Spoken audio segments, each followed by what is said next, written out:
Olá, queridas irmãs, queridas amigas. É muito bom poder me dirigir a vocês, ainda que dessa forma assim tão tecnológica, né?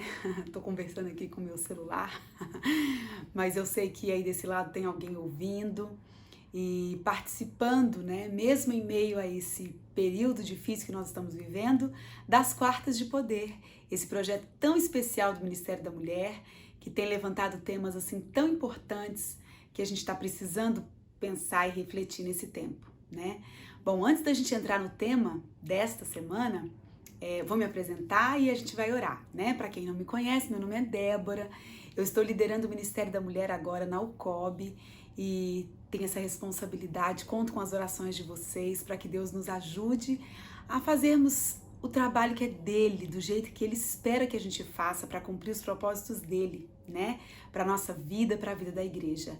Nós queremos que a volta de Jesus é algo assim iminente, muito próximo, e nós queremos ser usados aí nesse tempo para fazer a vontade de Deus, né? Que Deus nos abençoe para isso. Então vamos orar e em seguida nós vamos começar então o tema desta noite. Oremos. Pai bondoso, Deus querido, obrigado por esse privilégio, por essa oportunidade de estarmos na sua presença em mais uma das Quartas de Poder. Esse projeto especial que tem nos levado a pensar a respeito da nossa família, da nossa casa, dos nossos filhos e de como nos relacionamos, Senhor, com a tua igreja. Por favor, mais uma vez, fale ao nosso coração, envie o teu Espírito para que nós possamos, Senhor, ser alcançados e possamos compreender a sua vontade. Em nome de Jesus. Amém, Senhor. Amém. Muito bem, queridos, queridas, o tema desse mês de abril, né, nas Quartas de Poder, é No Pátio da Restauração. Eu estou aqui com a minha Bíblia, mas estou também com o meu notebook logo abaixo, então de vez em quando eu vou dar uma olhadinha ali para a gente ver os tópicos, né, da nossa mensagem dessa noite e também as passagens bíblicas. Então a primeira passagem bíblica que a gente vai ler é Mateus capítulo 12, verso 50. Vou ler aqui com vocês. Se você está com a sua Bíblia aí, você pode acompanhar. Se você está assistindo pelo celular, de repente você vai lá na sua Bíblia que tem aí no seu aplicativo, tá bom?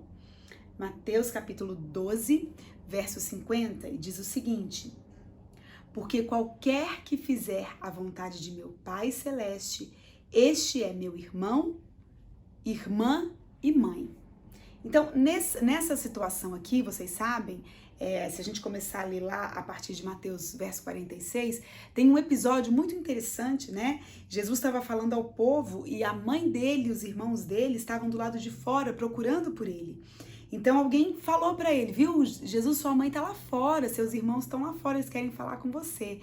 E aí ele falou assim, olha, ele olhando para as pessoas que estavam ali, ouvindo a mensagem, ele disse, eis a minha mãe, eis os meus irmãos. Por quê? Porque qualquer um que fizer a vontade do meu Pai Celeste, este é o meu irmão, a minha irmã e a minha mãe. Não é muito profundo isso? Jesus amplia o círculo da família dele para todos aqueles que fazem a vontade de Deus. Nós já sabemos e já entendemos, né? Durante essas quartas de poder, nós temos falado sobre o relacionamento familiar. Foi falado sobre o relacionamento do casal, sobre o relacionamento dos pais com os filhos. E nesta semana nós estamos trabalhando um pouquinho o relacionamento da família da igreja, que também é um relacionamento muito, muito importante. Então, nessa situação, Jesus chama atenção para uma família, ele amplia muito o círculo familiar para aqueles que fazem a vontade de Deus. Por isso que não é à toa que a gente se chama de irmãos e irmãs na igreja, né? Porque Deus é o nosso Pai e Ele nos chamou de seus filhos. Por isso nós somos irmãos uns dos outros. E sabe, isso pode ser alguma coisa bem real, bem concreta, né? No nosso meio, no nosso círculo, no nosso convívio na igreja.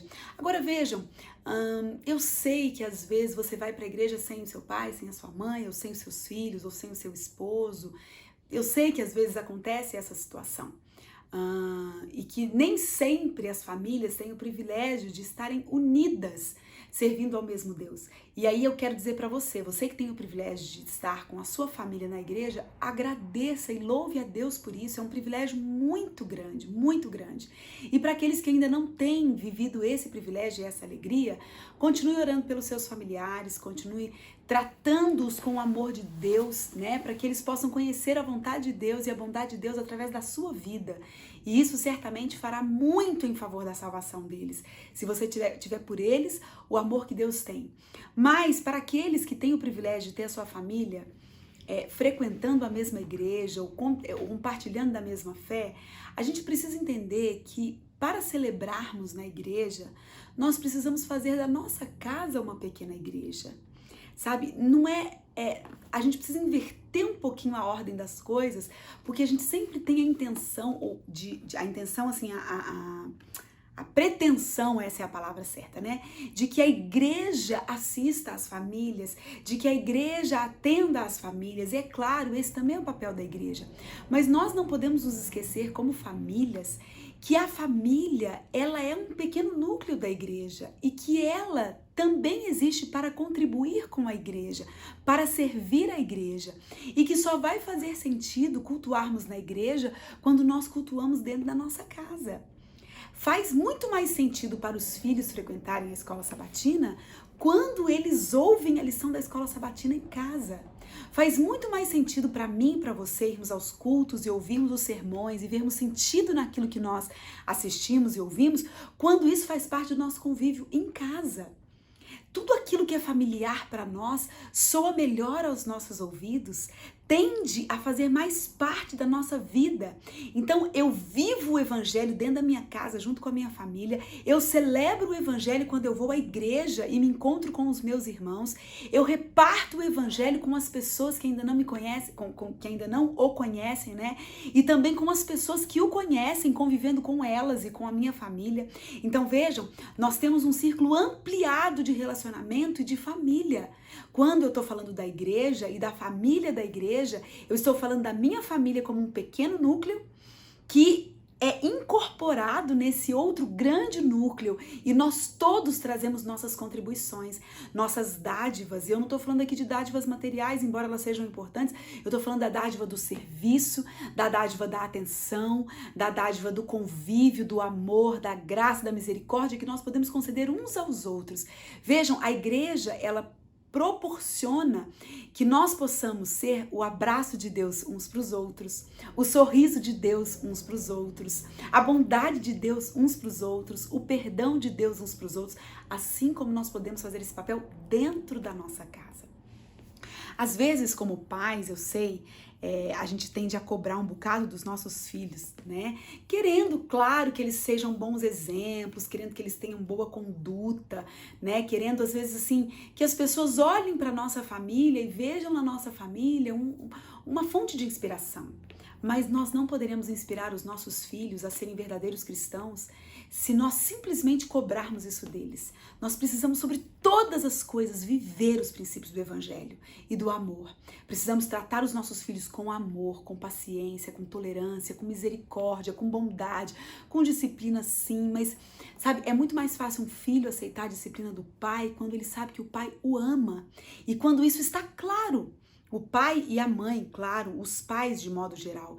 Então, muitas vezes os pais, eles abordam os filhos simplesmente para cobrar e corrigir, mas não deixam claro o seu amor, não deixam claro a sua misericórdia, a sua bondade em relação aos filhos.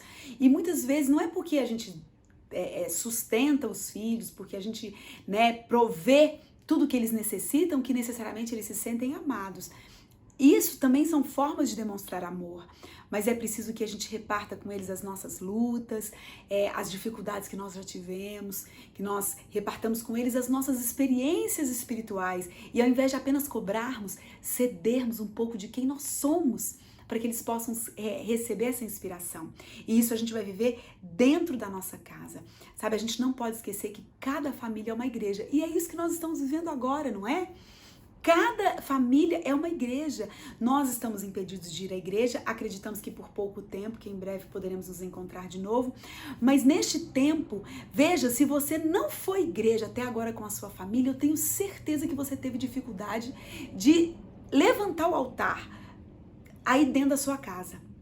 E se você teve essa dificuldade, esse foi o momento para você pensar, refletir, rever a forma como você está conduzindo a sua vida, a vida da sua família. Se eu tô falando agora para um pai, se eu tô falando agora para uma mãe, e vocês têm em suas mãos o poder de erigir na sua casa o altar e vocês não estavam fazendo isso. E nesse momento, com certeza tiveram dificuldades para fazer isso, porque não era algo comum. Então você comece já a convocar a sua família para fazer o culto. Mas como que eu faço isso? Por onde que eu começo? Às vezes é tão difícil, né? Comece estabelecendo que vocês vão ler um trecho da Bíblia, que vocês vão cantar um hino, que vocês vão orar. Comece dando oportunidade para que os membros da sua família falem sobre os pontos altos do dia, os pontos baixos do dia. Fale das suas fraquezas, conte sobre os erros que você cometeu. Sabia que quando a gente se mostra vulnerável e frágil, a gente encontra eco no coração e na vida de outras pessoas, ainda que da nossa família. Às vezes os pais, eles querem parecer sempre muito fortes, sempre muito assertivos, como se não cometessem erros, e isso nos distancia dos nossos filhos. Quando nós mostramos para eles que nós também erramos, que nós também temos fraquezas, que às vezes também temos dúvidas, que já tomamos decisões erradas no passado e às vezes hoje fazemos isso também, nós nos aproximamos deles, aproximamos do coração deles, abrimos caminho para que uma comunicação saudável aconteça. Então, se você não estava fazendo isso até agora, tentou durante essa quarentena, sentiu dificuldade, não desiste, não desiste. Não é em 40 dias que você vai estabelecer isso, mas essa foi uma boa chance para você começar, né? E se você já tinha o costume de fazer o culto com a sua família, já tinha essa liberdade com a sua família, eu tenho certeza que nesse momento de quarentena você não teve dificuldades de erigir um altar dentro da sua casa, de convocar a sua família para orar, para louvar, para agradecer, para fazer os pedidos, para orar por outras pessoas, né? Então nós não podemos esquecer que a família é uma igreja, cada família é uma igreja. Olha, tem uma citação muito bacana aqui no nosso guia de estudos que eu gostaria de ler para vocês, que diz assim, ó, se a família é uma igreja no lar e em todo o sentido da palavra, sua influência na igreja será uma grande bênção. O lar prepara os filhos para serem uma bênção na igreja e a igreja ajuda a completar o trabalho que foi iniciado no lar pelos pais.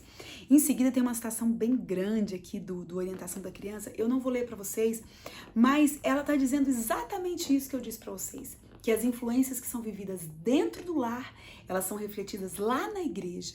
E depois aquilo que você viveu na igreja também se reflete na sua casa. É uma responsabilidade muito grande, mas também é um privilégio muito grande. Sempre que eu falo com as minhas filhas sobre a responsabilidade, né, do cristianismo, né, e do nome que nós carregamos, eu sempre falo para elas que essa responsabilidade ela vem carregada de grandes privilégios. A nossa vida não seria melhor sem Jesus. A nossa vida não seria melhor sem a igreja. Olha, eu posso dizer isso por mim sem medo de errar. A minha vida não seria melhor sem a igreja. Eu devo a essa igreja, a igreja adventista especificamente, e também ao cristianismo, os melhores valores que eu adquiri na minha vida, as melhores coisas que eu vivi na minha infância, na minha adolescência, na minha juventude. Foi essa igreja que me deu uma família, porque foi na igreja que eu conheci o meu esposo, foi essa igreja que me aceitou para servi-la, sabe? E eu e minha família temos o privilégio de viver do nosso ministério. Isso é extraordinário, isso é maravilhoso. Mas eu devo à igreja adventista como um todo e à minha família e aos princípios que essa igreja trouxe para a nossa casa. Então, nós muitas vezes também sofremos alguma dificuldade por guardarmos o sábado, né, por escolhermos princípios cristãos, sim, porque a gente está na contramão do mundo e se a gente não sofrer nada, uma coisa está errada, né? Então, naturalmente, a gente vai encontrar alguma oposição, mas eu nunca posso fechar os meus olhos e ser ingrata a ponto de olhar e dizer, gente, essa igreja não contribuiu em nada comigo, é mentira. Aliás, ela contribuiu e muito. E tudo que eu sou hoje tem a ver com o que eu aprendi na igreja. Essa igreja que a gente crê que é a igreja de Deus, né? Agora vejam, A igreja não é um lugar que tem só flores, eu sei disso, eu sei muito bem disso. Na igreja nós encontramos também frustrações, decepções, né? Nem sempre a gente se dá bem com todas as pessoas. E é claro que a Bíblia fala, né, o apóstolo Paulo, que no que depender de nós, nós temos que estar bem com todas as pessoas. Mas nem sempre é fácil. Eu sei que não é, eu sei. Pode acreditar que eu sei.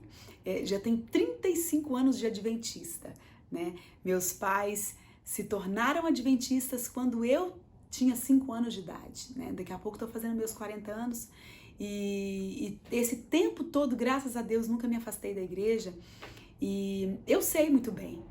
Houve momentos difíceis na vida da minha família, momentos probantes, momentos em que a gente pensou, vamos mudar de igreja, vamos frequentar outra igreja, porque a gente também errou muito, sabe? E a gente precisa parar de achar que o mundo tá contra nós, a gente erra, né? E o relacionamento com as outras pessoas evoca isso, mostra pra nós que a gente também erra.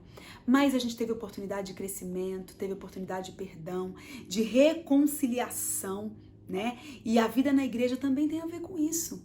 Tem a ver com confessar os pecados, porque a obra do Espírito Santo é convencer do pecado, da justiça e do juízo. E enquanto nós nos relacionamos dentro da igreja, e até através dos conflitos que nós temos ali, o Espírito Santo trabalha no nosso coração. Como a gente viu que aconteceu na igreja primitiva, com alguns apóstolos. Às vezes havia divergência de pensamento, né? Não é por aí, é por aqui, a estratégia não é essa, é aquela. Pode acontecer. Nós não somos iguais, né?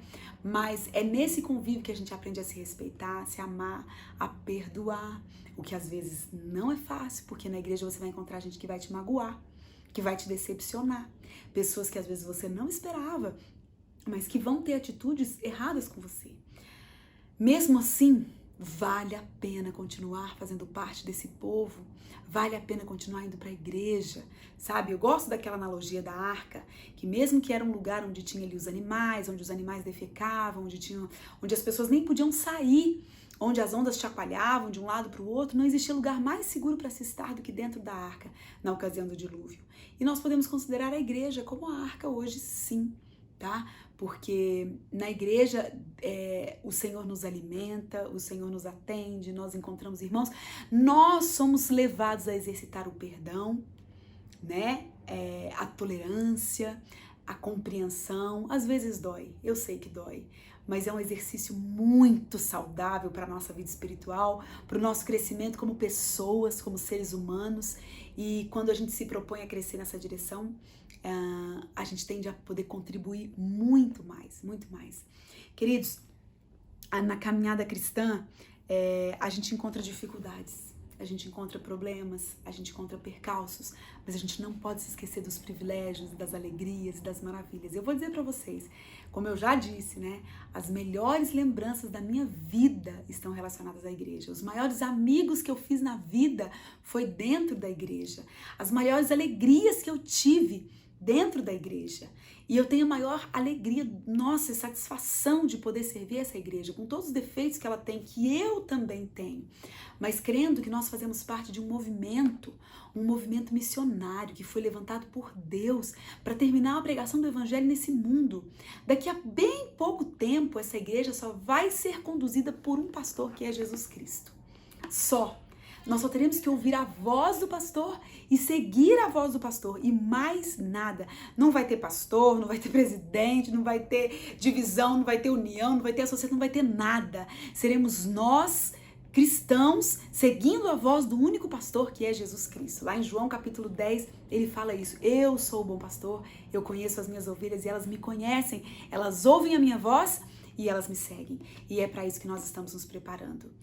Eu acredito muito, quando eu penso nos últimos momentos da história desse mundo, que em situações, quem sabe, as mais difíceis, eu vou encontrar pessoas que eu conheci nas igrejas, por aí, por onde a gente passou. Eu fico imaginando, às vezes, essa situação, da gente encontrar, meu Deus, olha aqui quem tá aqui, fulano, é você, não acredito. E Deus vai promover encontros extraordinários. E no céu, então, nem se fala. No céu, nós vamos encontrar pessoas que a gente encontrou nos lugares mais remotos aí das nossas viagens, das nossas andanças, das nossas trocas de programação e, enfim, das mais diversas formas. Deus vai promover grandes reencontros lá no céu. E isso vai fazer muito mais sentido mediante esse convívio maravilhoso que nós temos aqui na terra com os nossos irmãos. Queridos, desfrute da bênção da igreja. Esse tempo que a gente está de quarentena fez a gente valorizar um pouco mais isso, né? Então, desfrute dessas bênçãos. Ao voltarmos a congregar com os irmãos, vamos fazer isso conscientes de que nós estamos vivendo os últimos momentos da história desse mundo. Que em breve as igrejas não poderão estar abertas definitivamente. Não é igual agora que a gente tem a perspectiva de voltar. Daqui a pouco a gente não vai mais poder voltar, sabe? Então, não se esqueça de fazer da sua casa uma igreja e de depois levar essa igreja para dentro da grande igreja, para congregar, para louvar, para contribuir, para servir e para preparar um ambiente onde a gente vai trazer outras pessoas para fazerem parte dessa comunidade.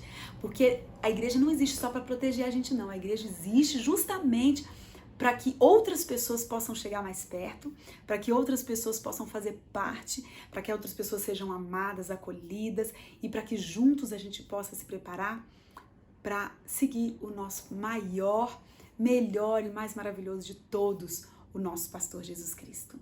Que Deus te abençoe ricamente, grandemente. Quero orar por você mais uma vez.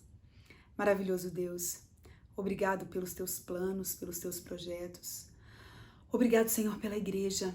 Esse tempo que nós estivemos distantes nos fez, Senhor, pensar o quanto ela é importante. Ela está fazendo falta para nós poder ir para a igreja, abraçar os nossos irmãos, né? Ouvir o sermão na igreja, conviver. Tudo isso, Senhor, é tão precioso, tão maravilhoso e nós não estamos podendo fazer isso. Senhor, que nesse tempo de quarentena nós sabemos que o Senhor fez muitas coisas, despertou muita coisa no nosso coração, levantou em nós, Senhor, uma necessidade que talvez a gente não tinha sentido antes, mas agora, Senhor, ao despertarmos, por favor, completa a obra que um dia o Senhor começou em nós. Levanta a tua igreja, desperta a tua igreja, Senhor, para terminar a obra de pregação do Evangelho nesse mundo, para que nós possamos, Senhor, em breve, muito em breve, vê-lo nas nuvens dos céus. Nós queremos fazer parte da tua igreja aí na eternidade.